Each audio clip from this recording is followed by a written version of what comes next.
संजय जी, शुरुआती रिमार्क्स इस पर, वंचित बहुजन की भी उन्होंने बात की है, प्रकाश अंबेडकर जी की पार्टी की। आपको क्या दिख रहा है इस बार बीएमसी चुनाव में? अंजना जी, मैं अलायंस की बात करूंगा। आप अलायंस के पूछ रहे थे कि कौन किसके साथ है। हमेशा हर चुनाव में, पिछले अगर 20-25 सालों से चुनाव को देख रहे हैं, हमेशा लगता था पिछले 10 साल में कि इस बार के चुनाव में तो बहुत अजीब तरह का अलायंस है। लेकिन मुझे लगता है कि अगर महाराष्ट्र के अगर इन चुनावों को देखें तो लगता है ये इसका कल्मिनेशन पॉइंट है।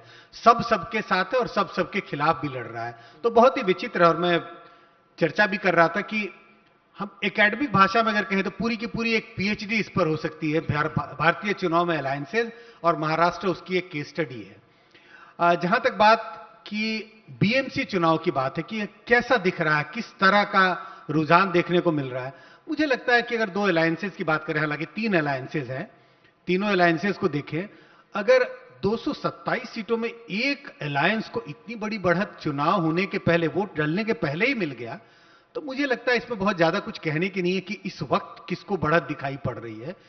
एक पार्टी, एक अलायंस के पास ऑलरेडी 68-69 अनकंटेस्टेड जीत हासिल कर चुकी है।